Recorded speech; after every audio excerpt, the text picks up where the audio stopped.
nonprofits that support homeless veterans and off-duty firefighters, and 50% to individual veterans and firefighters in need nationwide. Check out neverforgottenapparel.com. Use promo code MATT, M-A-T-T, and get 15% off your purchase.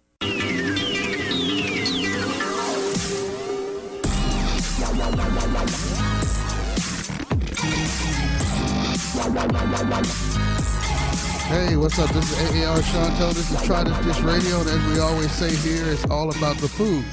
But today, we're going to be talking about one of my favorite beverages, alcoholic beverages.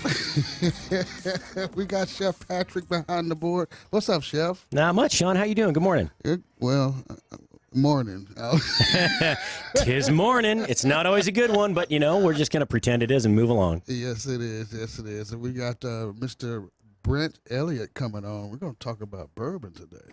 Bourbon? You and I don't like bourbon. Oh, what do you mean? Please, No. That's the only thing I drink. Now, he's the master distiller at Four Roses, isn't he? Yes, he is. Yes, he is. Huh. Looking forward to having him on. So he must be kind of a newbie in the game.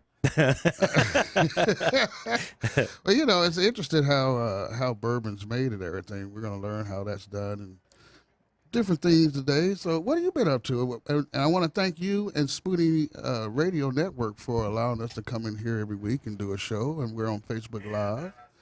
Oh man, thank you. It's not.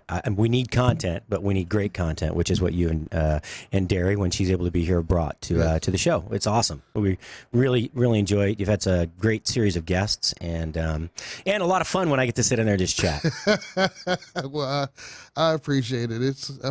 I have to admit, I'm sluggish today. I'm not a morning person, as most people that know me, so I do struggle. I may have heard that before. I'm not sure where. I'm not a morning person whatsoever.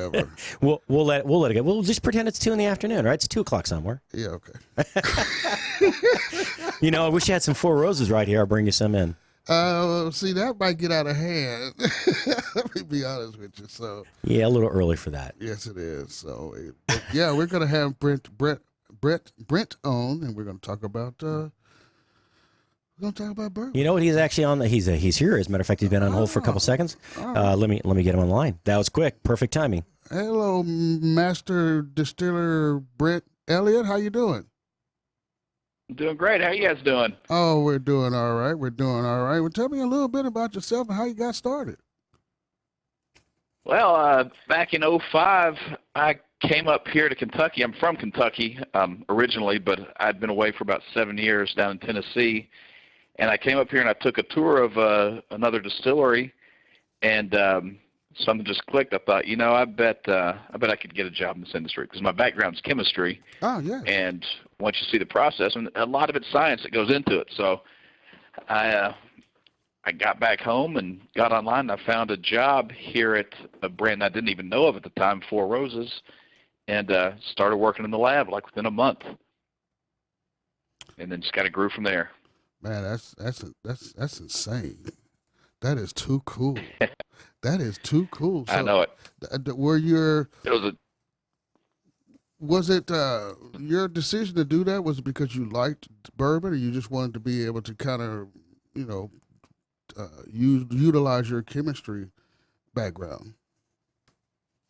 It was both those things. I mean, being from Kentucky, I'd always been around bourbon. We're really proud of bourbon here in Kentucky, and of course I'd always enjoyed the product bourbon, so it was just an opportunity that I not only couldn't pass by, but one I pursued. When that light bulb went off, I had it set in my mind. I just wanted to find a job. I wanted to get into the industry, no matter where it was or how I got into it, and it just worked out perfectly that Four Roses had just recently come back to the U.S., so they were trying to build a laboratory and put together a foundation to build the growth here in the U.S.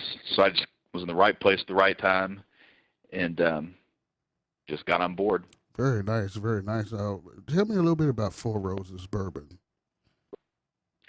Well, we're a very old brand. We actually go back to the 1880s. We were established in 1888. Yeah, we're an old brand, but and we were around up to and actually through Prohibition. We were one of 6 distilleries that was sold for medicinal purposes during Prohibition. Oh, wow. A lot of people don't realize that. You could still get alcohol if you visited your physician and convinced them that you needed some alcohol for medicine. Well, believe me, if I was living back then, I would have needed a whole bunch of prescriptions because I love bourbon. I think a lot of people did, absolutely. And so, but that helped us out because then after Prohibition was repealed, we were people still knew about Four Roses. So we quickly after that became one of the top selling bourbons in the U.S. And we were up until the late 50s when our parent company at the time, Seagram's, decided to make Four Roses bourbon an export only. So they started exporting all of the bourbon to Europe and Japan, where we're still very big in all the European countries and Japan today. But during that time period, we in the U.S., we weren't a bourbon anymore. They made us a blended whiskey. Oh. And not even a very good one. So the quality, the reputation, the sales, everything kind of plummeted from the late 50s up until 2001 Wow. when Seagram sold us. And then the company that bought us is Kirin, the Japanese beer company. Really? They came in, purchased the brand, and reintroduced us as a bourbon to the U.S. Really? Yeah. Wow. So we were essentially starting from 0 case sales in 2002 to where we are now. So it's been a very exciting and explosive ride in the last 15, 16, 17 years. So a Japanese company came in and bought y'all out. Now, have they changed anything, or they just kind of like just let you do what y'all do best and just kind of sit back and say these guys got it, let them deal with it? Yeah, they nice. They have a long understanding of whiskey, and they had a long Really? relationship with Four Roses because they were distributing it over there. So yeah, when they came in, what they've been great about is supporting us because we did not have a marketing department, a finance department. We didn't have anything when they came in Wow. and bought us. But what we did have was the ability to make, barrel, and warehouse the whiskey the way we've been doing for decades. So that part, yeah, they let us keep doing what we know how to do best, and they've been very helpful in expanding, doing all the things that we were not set up to do back in 2002. Oh, wow. Well, we're talking with Brent Elliott with Four Roses Bourbon. We're going to talk about my favorite subject, which is bourbon. I drink bourbon every day. At least a glass. I like it neat. I don't like water in it. I don't like ice in it. Just give me, and it has to be either a little warm or room temperature, depending on where I'm at. And I love cooking and drinking bourbon. That is my passion. Oh, yeah. Well, tell me. They do go hand in hand. Oh, absolutely. You know, and you can have a glass in your hand or put it in the food. I've done both. and maybe not some of the times been accidentally. Yeah, I may have spilled some bourbon in a pecan pie mix once in a while and accidentally put it in there too. Pecan pie. That's well, nice. it happens. Hey, I'm a northerner. I can't help it. Well, no, that's how we say it, I thought. So Brett, tell me, what exactly is bourbon? Break that down for me, and then we're going to get into the new Renaissance and everything that's coming out. Okay, it's the. Let me tell you about straight bourbon whiskey. That's what we make, and that's the most highly regulated of all the whiskeys. Mm-hmm. So all whiskey or all bourbon is whiskey, but not all whiskeys are bourbon. Yes. To be a whiskey and be a straight bourbon whiskey, you have to adhere to certain guidelines. One is it has to be made in the USA. It has to be aged in new charred oak barrels. It has to be distilled below 160 proof. It has to be put in a barrel at less than 125 proof. It has to be, you can't adulterate it with any flavorings, any color whatsoever. It's all natural. To be a straight, it has to be at least 2 years old. And if it's less than 4, it has to state the age on the label. Oh. So these guidelines were all put into place to protect the quality, the integrity of straight bourbon whiskey. Nice. Now, how can people like if they wanted to get your your website, tell them what your website address is. I looked at it yesterday, and you've got some recipes on there as well. Yeah, we like to really talk about what makes us unique, and that all comes down to the different recipes. And yeah, all that can be found on the website. It's Four Roses Bourbon, all spelled out, .com.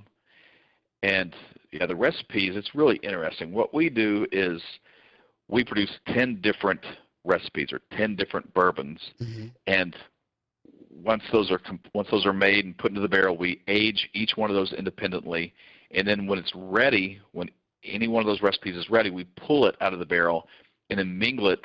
If it's not a single barrel, we'll mingle it with some of the other recipes to create either different expressions like the small batch or small batch select or the Four Roses Bourbon, or keep it on its own as a single recipe for a single barrel, whether it's our standard single barrel or our private selections.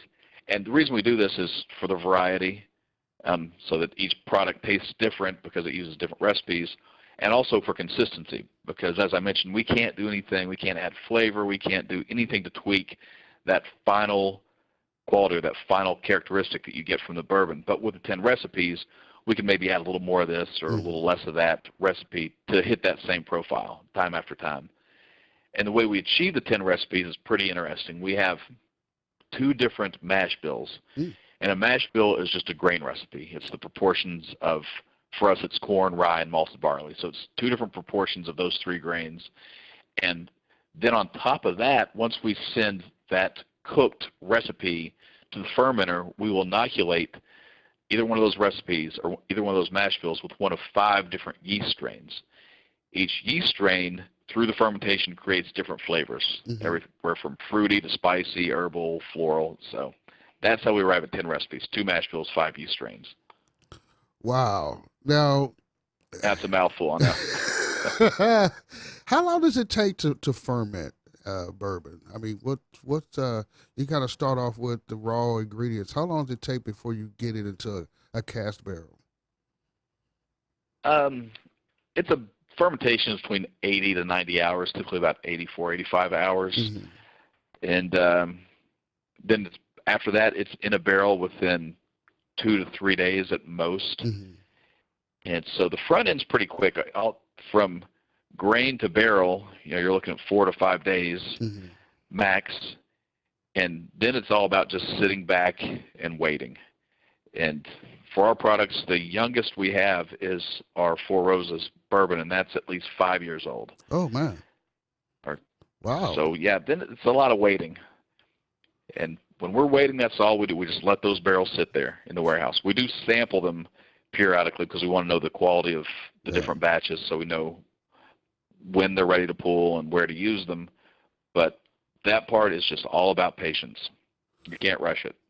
It's like a great chef that's making a great dish for a delegate or something, and he wants it to be right the first time. That's interesting. Like I said, I love bourbon. Yeah. Bourbon is enjoying a renaissance right now. Why do you think that is? And I'm very interested in the Japanese liking bourbon too. That is interesting to me. As I go to the Philippines a lot, and I will tell you, they enjoy bourbon if they can find it. We say it they can't find it over there, huh? I mean, you can. I mean, you got to go to the duty-free places, but you got to be very, let me say it this way, you got to be very careful because you get a lot of stuff that they'll call bourbon or their whiskey, and it's nothing close, nothing like we have here. Yeah.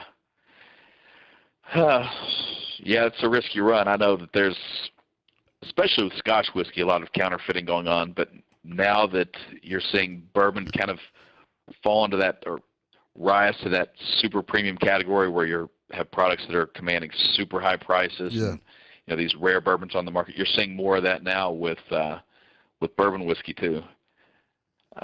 Maybe some here in the U.S. And certainly in other countries, but yeah, back to your original question, the Renaissance, that is, I think there's so many reasons. I think it was just the perfect storm. So many things came together at the right time. But I think probably the the core of it is, I think a lot of people who previously had dismissed bourbon or had not really understood it were introduced to it. Because I think the impression that a lot of people had of bourbon was it was not something to be savored or talked about or appreciated. It was just something that you maybe took a shot of and you grimaced and chased it with a beer. It had that kind of reputation. It was not, but it was, light years from the way it's treated now. It's treated now like a fine wine. People have discussions over a bottle and make tasting notes, and people are now understanding that bourbon can be as delicate and as nuanced as any fine wine or any Scotch whiskey. And I think once the door opened up, once people's eyes were open to that fact, it kind of got the ball rolling. And people just, to make it more simple, people just realized it was good. Yeah. And here in Kentucky, we've always known we had something special. It's a wonderful, wonderful product. And I think around here, it's like, oh, well, finally the rest of the world is catching on. But I think it was a new generation too. I think at one time, the entire U.S., the sales were very strong for bourbon, and then I think people wanted to get away from that, and they didn't want to drink what their parents were drinking, and so it kind of was sort of back in the shadows for a while, and then I think it's just coming back out again, and it's just been amazing for Four Roses, for the industry as a whole.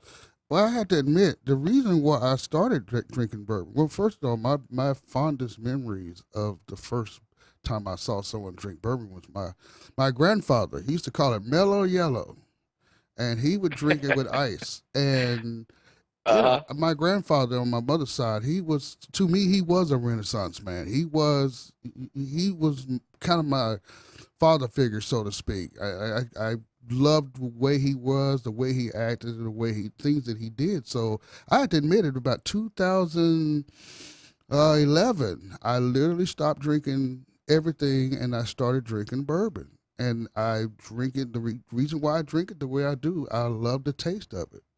And I sip it. Sometimes I'll do shots, but a lot of times I just like to come home. To me, it's like a fine cigar. You know what I mean? You get that. Absolutely. You just enjoy.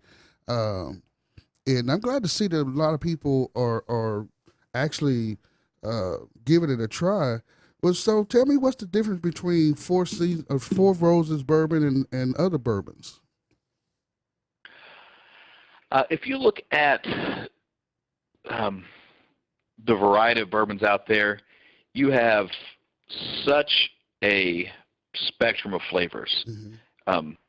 Besides the history and the story behind each different brand, which is interesting in and of itself, but if you just look at the products themselves, there's a wide range of flavors that you're going to get.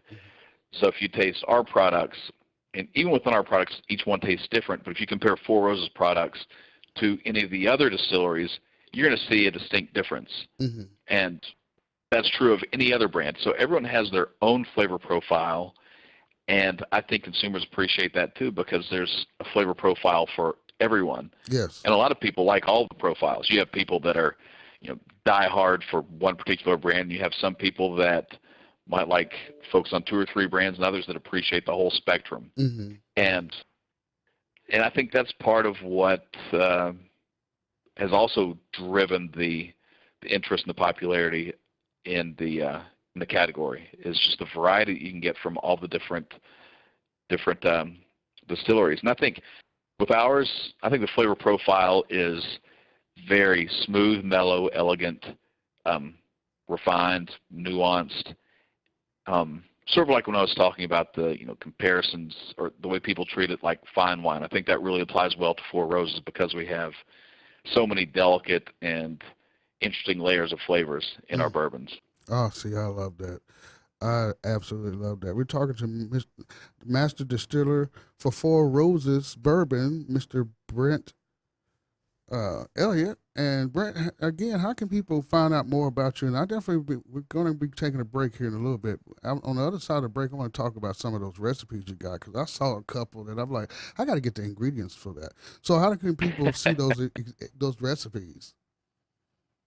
To get the individual recipes, you kind of have to dig. You have to work at those a little bit, because up until up until recently, we didn't even offer, unless you came here and took a tour behind the scenes, you couldn't actually taste the individual recipes except in the single barrel, because the single barrel is always one recipe. Yeah.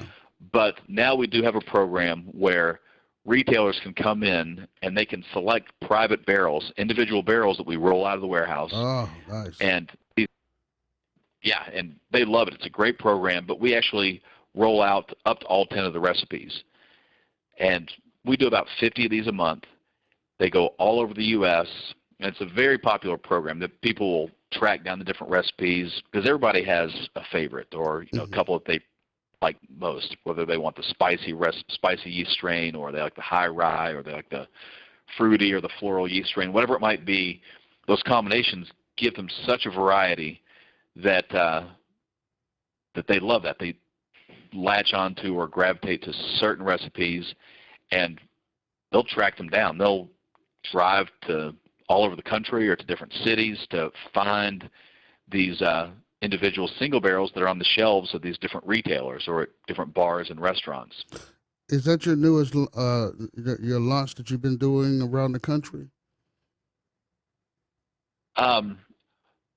This year we've done something really kind of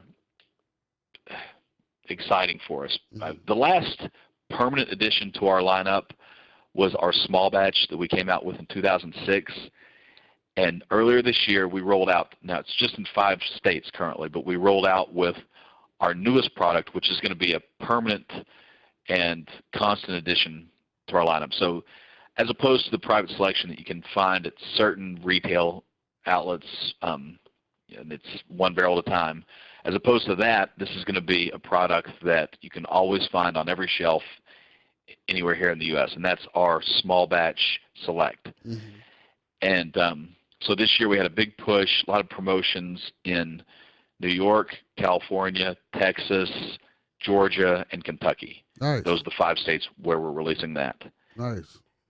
And so we've had a lot of a great response to this new product. People are loving it. The main difference with this one is it is non-chill filtered, which I can get into if you want me to. That's something that a lot of the modern bourbon connoisseurs are looking for. It gives them more of a straight from the barrel experience, and it's a higher proof. This is at 104 proof. Ooh.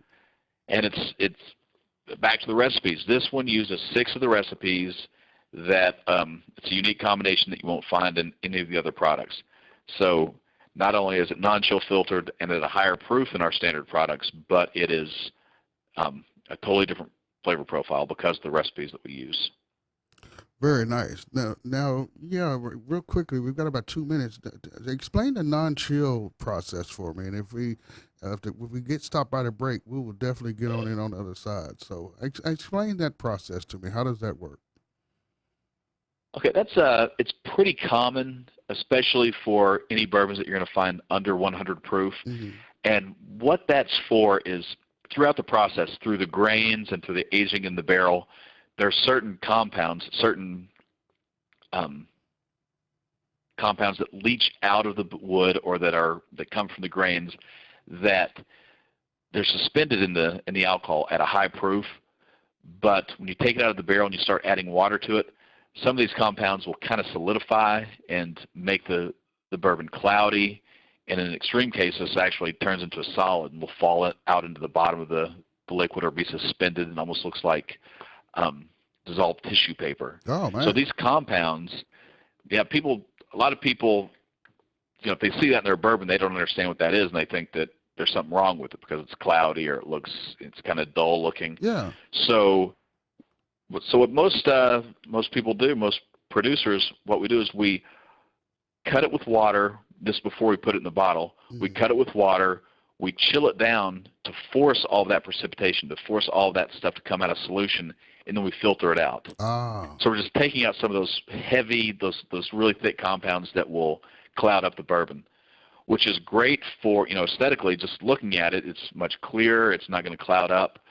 But for some of the bourbon connoisseurs, they don't want us to take anything out of their bourbon. They want it to be essentially as pure and as straight from the barrel as they can get it. So that's what we've done with this product. And because it's at a higher proof, Well, Brent, at 104, they stay in solution. Yes. Well, Brent Elliott, hang on for me. We've got a quick break, and we will be back here to talk about more about Four Roses Bourbon right here on Try This Dish Radio.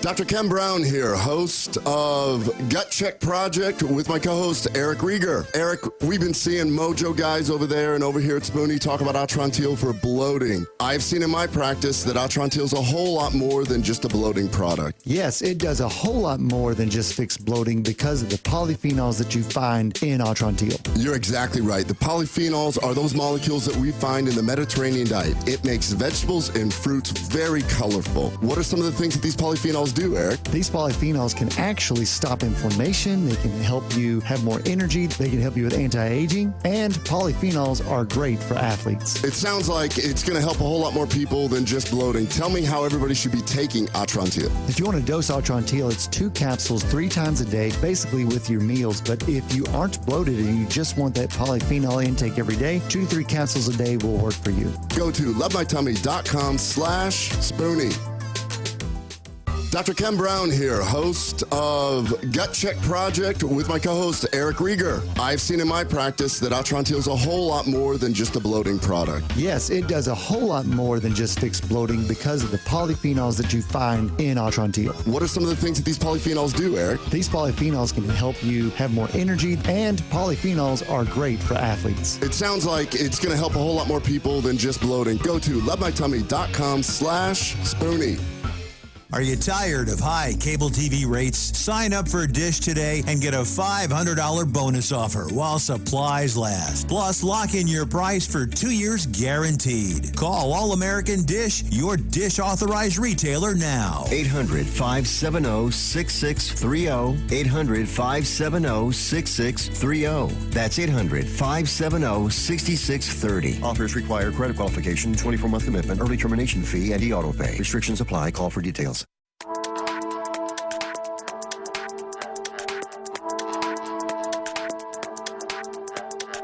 Hey, what's up? This is AAR Shanto. This is Try This Dish Radio, and today we are talking about one of my favorite topics, bourbon. Matter of fact, I think when I get home, I might have a little bit.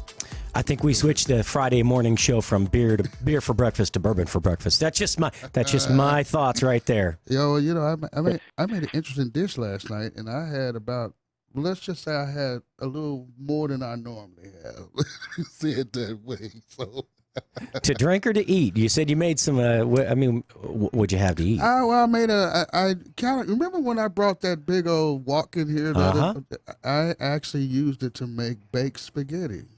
Oh, baked spaghetti. 4 cheese baked spaghetti is what I made with a nice meat sauce. It's perfect. It's just, yes. All right, I'm disappointed in both of you and Brent today because I didn't get the news early enough to bring a bottle of bourbon in so we could try it while we're talking about it on the air. And B, you're talking about food before I've had breakfast or lunch. Just not cool, man. Not cool. You actually eat breakfast? Well, that's right. No, I'm finna say.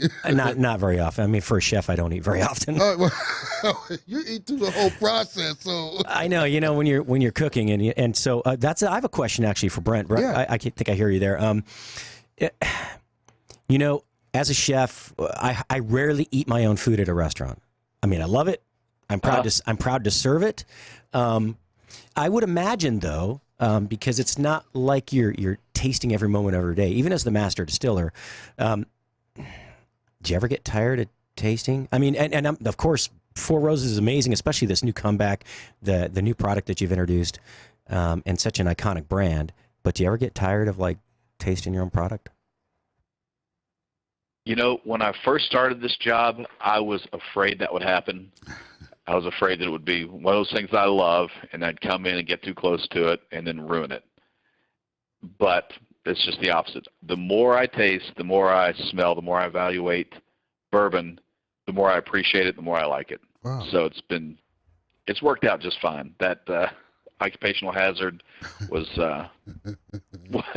didn't come to fruition.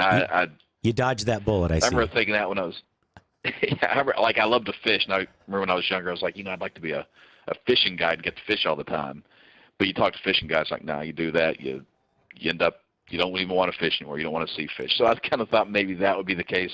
Absolutely not. It's and I think part of the difference is, I do a lot of evaluations here. I'm doing a lot of smelling and tasting, but the majority of it is just smelling. It's hard, especially days where I'm looking at 150 to 200 samples.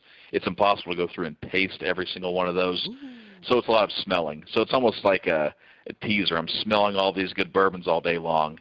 And usually days when I'm doing that, those are the days where I think, I'm looking forward to going home and actually having a glass of this and sipping on it and enjoying it. So it's worked out that that it hasn't ruined it for me. So, Sean, can I ask one more question real quick? Yeah, go ahead. And I'm sorry, Brent, this is Patrick Mosier. I'm the program director and another show host here at Spoony Radio. Thanks for being on, Sean, on Try This Dish Radio.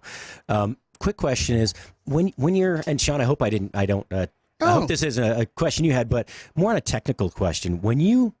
So I lived in Japan for a long time, and they have an affinity for all whiskeys, whether it's a Scotch whiskey, an American blend, a North American blended whiskey, or a bourbon. It's they really love brown liquor, right? And one thing I noticed is I went to a distillery of not bourbon, and what I didn't realize that they dilute they dilute it down to 80-20 when they taste it with water. Do you have the same tasting process with bourbon? Do you dilute it so that you can get every little note or hint, or do you taste it just straight neat, or do you have to try it in all forms? That's a great question. We actually do it both ways, and it kind of depends on at what stage of the aging I'm evaluating, or we're evaluating, or what the purpose is. But everything is always cut to 20%, and that's typically for nosing. And you alluded to this, to open up the bourbon to expose all those nuanced flavors. At barrel strength, for example, at 120 proof, that's our barrel strength, or even at bottle strength, sometimes those delicate flavors are kind of locked up because there's so much going on that when you dilute it, you can actually see the different layers a little bit better. So there's definitely a time when that's preferred because you want to see those details. But then other times when it's maybe something that's going to be enjoyed at full strength, like a private barrel that we always bottle non-chill filtered at barrel strength, or a limited editions at barrel strength, or even our other products at whatever strength they're going to be bottled at, we also have to look at those samples at the pertinent strength, because many people are, those type flavors might be, locked up in that high proof bourbon, but we need to know what it's going to taste like at that proof for the consumer. So I guess to answer your question is, in most cases, we look at the samples both ways, both at barrel or bottle strength and at 20%. No, it makes complete sense. Again, like you said, depending on where it is in the aging process and or distilling process, and what you're looking for at that point. It makes complete sense. Thank you. I appreciate that. You're welcome. I'm interested in this. I'm fascinated about the Japanese and bourbon. That's news to me. How did? Well, that would be Japanese whiskey, but how did that happen? There's a couple whiskey brands in Japan that go way back, Suntory and a few others, and I'm sure that Brent can speak more intelligently on that than I can. But they have some really, really expensive whiskeys there, and in Japan you don't typically. I spent several years there. And Brent, I'm sure you've been because of the parent company. Japanese don't go and typically, if you frequent one bar, you don't buy one drink when you go. What you do is you buy an entire bottle, and then they write your name on a little, it's like a bottle necklace, and they keep it up there, and they do the same in the Philippines sometimes. They put it up on the wall, and when you come in, you pay a seat charge, right? Exactly. So you only pay a little bit over retail for the cost of the bottle, but then they hold it as long as you want, and you pay like $10 for your seat while you're there, and that way there's always an upfront cash flow for the owner because overhead's extremely crazy in Japan, the fixed overhead. So Well, that's true. Wow, that is. so that, I mean, it's a very interesting drinking culture there, and I'm sure, as Brent can tell you, and you probably from being in the Philippines, because that's the number one place that the Japanese like to vacation outside of Hawaii. I'll tell you, Japanese businessmen like to drink. Yes. The Filipino men like to drink. I can't hang. Well, so do American men, and I'm not. It's not a judgment against Japanese society. It was very noticeable, though, that they take it to a different level. Trust they me. pickled me a few times. Yeah. I've been there myself. Hey, believe me, like I said, I literally drink bourbon every day. I have been drinking bourbon every day since I was at least 2011. Easy. Okay, so I'm going to stand up for you now and say, hi, my name is Sean, and I'm a workaholic. Welcome to the meeting, Sean. Welcome in, Brent. I am. I said workaholic, by the way. I said workaholic. Well, you know. Hey, I talked to my doctor today. He said as long as I don't do more than 2 glasses a day, I'm good. So. Now, well, let's give the man of the hour the, Grant, I'm sorry to take your time. I just, it's a fascinating culture over there. They have this affinity for whiskey and whether it's Scotch, an American blended bourbon. That's fascinated me. I had no clue until I went there in the late 80s. Yeah, that's crazy. That they have the volume that they drink is tremendous. I mean, compared to the average American. And I had to admit, I've had some of the sake, and I'm just like, yeah, I can't hang with y'all. And here's the thing about bourbon that I don't think people understand. I literally cannot drink any other alcohol. It just does not. Bourbon, I just have a love and a taste for it. None of them. I can't drink Scotch. Can't drink gin. Gin is just nasty to me. I'm sorry. I don't get that. Anything concept. Made from a poisonous berry doesn't go in my body. I'm sorry. Whole thing. Maybe I'm a part of the renaissance for bourbon, but I can't drink beer. It's ooh. So I mean, Brent, do you see people like that just will not have anything else but bourbon? Oh yeah, there are a lot of people that I meet that are exclusively bourbon, and yes. For me, I can enjoy and appreciate just about any kind of spirit. I like Scotch whiskey, I like rums, I like gins, I like tequilas. But the fact is, I couldn't even tell you the last time I drank one of those, because if I'm going to be drinking, I like bourbon that much more that's my go-to. Yes. So I think there are a lot of people that are probably in that same boat. Now, I also drink beer, but I mean, it's going to be one of those two, and primarily bourbon whiskey. Yeah. But there's a time and a place for just a nice cold beer also. Yeah, that's true. But there are a lot of people that that's their drink, and they're not going to deviate. Yeah, that's me. I cannot, and I've tried, and I just can't do it. I cannot do it. We're talking with Brent Elliott, the master distiller for Four Roses Bourbon. Now, Brent, give me a little bit of, what do you think bourbon is going to be in 10, 20 years from now? What do you see in the future for this? At this current rate, we're growing so fast. The only thing I see that can slow us down is we're going to run out of people to convert to bourbon, because it's just, there's no sign of this trend slowing down. And we've never seen this in the industry. We've had ups and downs, as far back as this has been, we've recorded this sort of thing. But this upswing has been more aggressive and more sustained than any that we've seen in the past. And that's really the million-dollar question is, it can't go on forever, but, when will it slow, and what's it going to look like when it slows? And my opinion is it'll have to slow at some point. That's just the nature of these types of things. But I think going back to, my reason for why this growth has happened, I think it's not going, the bottom's not going to fall out of this industry because of the way the nature of the product. Yeah. I think people are being introduced to it, and people are, when they discover it, it's not like, oh, this is the flavor of the month. We like this. We'll drink this until the next cool thing comes along. I think it's people that are really making connection with the category, with the straight bourbon whiskey, and they're here to stay. They've made that connection. So I think what will inevitably slow down will be the growth. Mm-hmm. But when it slows down, it's not going to be a dip to where all of a sudden everyone moves on to something else. It's not like the grape soda this month and then strawberry next month, or Yeah. I might as well say vodka. It's not like going from one flavored One flavor vodka to to the another. next. Do you It's not just the flavor of the month. It's deeper than that.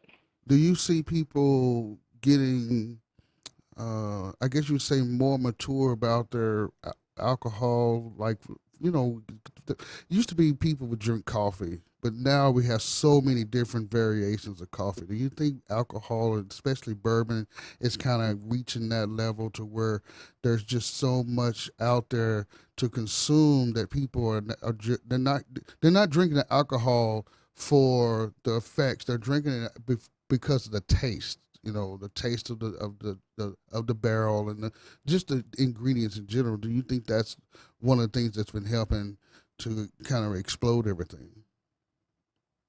Absolutely. And, as an industry, we love that, because we're all about responsibility. Mm-hmm. And it's showing that people are drinking less, but they're drinking better. Yeah. And it goes back to what you're saying. People are looking at the different products. They're appreciating the nuanced flavors, and they're drinking it for the flavors and for the story and for the products themselves. And I think that kind of ties into kind of back to the growth of the category. I think it kind of goes hand in hand with the resurgence in people caring about what they're eating, caring about the products they're buying. They're looking for higher quality food. They're looking for an experience. With products, they're looking for more of a handmade products are more popular now than ever. Things with a story, things with a history. I think it all ties in together where people are just seeking, for whatever cultural reasons, they're seeking more quality in the things that they bring into their lives. I think you might. Well, you probably we have a big foodie growth anyway. The whole foodie movement just kind of came out of nowhere, and I think like you're right. People, and I know from the analytics that I've done for the show, a lot of the people that listen to the show buy premium products. They're looking for quality. They're looking for a certain nostalgia, but they're looking for something it's a venture for them. And I think that's the same. Like for me, that's how I started drinking bourbon, was because I wanted something different. And you're right. I could, a lot of people back in the day, okay, a bottle of bourbon is a bottle of bourbon. Let's have it. But now there's so many different. Even just the different bottles, there's just a different taste that you enjoy. Some are very smooth. Some have a kind of a cinnamon taste to it. Not cinnamon, but a little bit of a hint of something there. And so I enjoy. Yeah, it's an adventure now. Exactly. It's exploration. Mm-hmm. Mm-hmm. Absolutely. Well, we're talking to Brent Elliott from Four Roses Bourbon. And again, Brent, how can people contact you and see your products? And do you have a Facebook and a Twitter account? Four Roses is on Facebook and Twitter, and we have I think we're on Twitter. I'm personally not. I'm kind of old school when it comes to that, but I know we have an Instagram account. I couldn't find Brent, but it's okay. I tagged you anyway, Brent. Yeah, you won't find me on there, but you'll find me a lot within the Four Roses Facebook page or on the website. But yeah, we have Four Roses on Instagram. There's Four Roses Distillery on Facebook, and then we have a website, thefourrosesbourbon.com. And then we have, I didn't get into this, we have two facilities. We have our distillery in Lawrenceburg, Kentucky, and that's where I am. That's where we bring in all the grains and we distill and or mash, cook, ferment, distill. All that happens here in Lawrenceburg. Then we put it all on a truck after it's distilled, the distillate or the white dog, and we send that off to our other facility, which is just outside of Bardstown. And it's the warehousing and bottling facility. And at both these facilities, we offer tours and tastings 7 days a week. Is that and all the information about that's on the website. And you just recently expanding your distillery, am I correct? Yes. Yeah, tell me a little bit about that. That's cool. Yeah, that was, as I mentioned earlier, we just came back to the U.S. in 2002. Mm-hmm. And so we've got these mature markets over in Japan and Europe doing great over there, where then we still are. But here in the U.S., we've been growing so fast, and the demand is so great now that we had to react to that. Wow. And we had to expand. We didn't have enough capacity here to meet the forecasted demand. Wow. So we've come in and we've doubled our capacity here in Lawrenceburg, and that was part of a $55 million expansion. Wow. And we kept everything on site here. So we still have the same historic building it's been here since 1910. It's a really unique building, so you need to come out and tour the place. I would have to come out there. Mission stuff. Really? That is what? Yeah. You can see this on the website too. It's in the middle of Kentucky. It's the last thing you'd expect. It's like a light yellow Spanish Mission style building, and it dates back to 1910. And in that building, you have the entire distillery. Wow. It's a big building, but and everything we did, all this expansion, we've kept within the same building. We had to combine 2 buildings in the back to fit all the fermenters, but it was a big project. So essentially everything that we had 1 of 4 years ago, we now have 2 of. Wow. So we have 2 stills, 2 doublers, everything has been doubled. So you had to forecast pretty far out in order to keep up with demand. Yeah, that's the biggest challenge, I would say, for this industry. Yeah. And you can see it's a lot of, I'd say everyone underestimated what the demand would be today in 2019. Wow. If you look across the board, most everyone, especially with their extra aged or premium products, all of these are on allocation. You can't just go out and buy as much of any brand as you want, because the demand is so great and the supply is finite because of that reason. We can't say, oh, well, we need more next week and make it. We have to be looking out at least for straight bourbon whiskey, at least 4 years. 4 years, yeah. But for a lot of these products that are really in demand, it's 8, 9, 10, 12 years that you have to. So it's impossible to accurately predict that. Yeah. And so it's kind of a guessing that's just game. something that we deal with.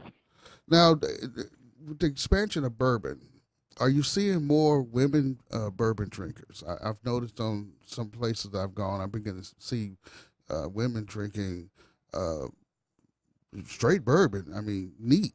It was like, I ain't scared of you. These are Absolutely. These are young women too, Oh, the women are a big portion, a big part of this growth. You have bourbon women, whiskey chicks. You have groups of women all over the country popping up, and they're just sort of a byproduct of the overwhelming love that women have for bourbon and the number of women that are coming into the category. But yeah, it's amazing. It's amazing how many women are now, or it's exciting, are in there enjoying bourbon, as much, and in many cases more than men. It's really, it kind of goes back to that impression I think people used to have of bourbon. It used to be exclusively for cowboys that were out on the frontier and they're about to go shoot somebody, and that's totally different from that. That wasn't really the image that really was fit in with like the female ideal for what a drink would be. But all of that I think has been dispelled. People understand now what straight bourbon whiskey is, and it's for everybody. Anybody that can appreciate fine, or is looking to appreciate some fine beverage, bourbon's up there. That's one to be tried. Now, what is the difference between, let's say, a Scotch and Scotch whiskey bourbon? Is it the way it's made? Of course, like you said at the beginning of the show, bourbon is highly regulated. You can do certain things. You have to do certain things. But what's the difference between Scotch and bourbon, and the different places around the country versus in other countries that make bourbon? Okay. The main difference, well, the easy answer is if you taste Scotch whiskey, you taste bourbon whiskey, you're going to see a big difference. bourbon's typically sweeter because of the corn that we use and because the barrels that we use are new. So with a new barrel, you're going to get more color, you're going to get more richness, you're going to get more sweetness. With Scotch whiskey, they don't use new barrels. They typically use barrels that have already been used, in most cases, by the bourbon industry. So when we're finished with our barrels, most of them end up over in Scotland. So those are kind of the differences on the tail end. If you look at the production and the ingredients, bourbon by law it has to be 51% corn. And I think I forgot to mention that earlier, but it has to be at least 51% corn because that's where it gets its flavor. Then with Scotch whiskey, it's barley. That's what they use. They're not using corn. They're not using the rye. So we use small amounts of barley in bourbon production, but for Scotch whiskeys, that's the primary grain they're using. So that's one difference. And then the distillation techniques, most bourbons are, not all, but most use continuous stills or continuous distillation, whereas in Scotland it's always, not always, but it's primarily pot still distillation. And there's some other differences in processing. Like when they ferment, it's more like beer. They lauter it, or they separate the solids before the fermentation and the distillation. With straight bourbon whiskey, at least the way the major distilleries do it, we keep all of the grains throughout the process mixed in with the water and the alcohol. So it's there through fermentation, and it's there in a still through distillation. And then I think, again, the barrels, that makes a huge difference. And the climate. In Scotland, if you're aging in a barrel that's been used before and it's not as warm out, you're not going to get as much interaction between the liquid and the barrel. The heat's not going to force that liquid into the barrel as much. And even the liquid that goes into the barrel, there's not going to be as much. There are going to be as much compounds to extract as there were first time around. It's kind of like trying to use a tea bag twice. That first time you get all that color, all that sweetness out of the barrel. Then once we're done with it, a lot of that's been depleted. Which is what they like. That for Scotch whiskey, they're not looking for that. That's not their flavor profile. They're looking more for just a vessel that is somewhat inert. There's still some residual bourbon, which we like to think adds a little bit of character to the Scotch whiskey. But for the most part, they're not looking for that much color, that much sweetness. The tea bag analogy, that put it in perspective. We've got about 3 minutes left. One of the things that I'd like to ask real quickly, and I know you're not a chef, but you may be able to help me with this. What would be, and Chef Patrick, if you want to jump in, this is cool too. How would you pair a nice Four Roses bourbon? What dish would you pair that with? My favorite pairing is Four Roses with red meat. That really seems to work well for me. And I've tried a lot of other pairings. Usually I leave it in the hands of a chef, and I do a lot of these dinners where the chef will use bourbons in the different dishes, or use the different dishes to pair with one of our different bourbons. And the one thing I see that always seems to work for me is red meat and bourbon. Something about that combination, just appeals to me. But I've had a lot of good combinations, a lot of good pairings. I agree. I was going to say, what do you not pair it with? But exactly. There's something about bourbon. Chocolate. That's another good one. Chocolate is chocolate and bourbon. I've done that. Yeah, like a chocolate pecan pie. Yeah, and I wasn't joking. I put bourbon in it before too, but to have the bourbon separate with that, or something smoked, even if it's like a heavily smoked chicken, poultry, or if you have something that's a little more gamey, but not a red meat like duck. It goes really well with duck. Things that are a little bit rich like that. I like to drink it and use it with lamb chops. I love it with lamb chops. I mean, that's a great setup. that's good too. Absolutely. I'm going to let you close the show. I'm going to get some lunch, okay? Okay. I need to go get me some lamb chops. All right. Well, Brett, thank you so much. We've been talking with Brett Elliott with Four Roses Bourbon. Real quickly, how can people contact you? I would suggest people contact you, get more information about this brand. It's on fire. I'm taking some of it back to the Philippines. I'm telling you now. I could take 5 liters, I think. That's what I'm taking back to the Philippines. But tell us, how can people get more information? Go to our website, fourrosesbourbon.com. It's all spelled out, FOURROSESBOURBON. And you can get the history, you can get our different products, our recipes, a lot of what makes us unique, information on our distillery and tasting tours. So it's all there. It's all there on the website. And, yeah, I'd like to invite everybody to come out and visit us. Absolutely. Now, we're going to, in a couple of, probably around the holidays, we're going to have you back on to talk about, the holiday parties and drinking it with that turkey. I think we go there and we do a live remote. Well, yeah, we could do. Well, now you're talking. Yeah, well, that's true. We could do that. That might work. So, thank you so much, Brett. Absolutely. And you have a good one. And thanks, guys. It's been a pleasure. Absolutely. And this is Try This Dish Radio. We shall return next week. Remember to see us on Spoony Radio right there on Facebook Live. See you next week.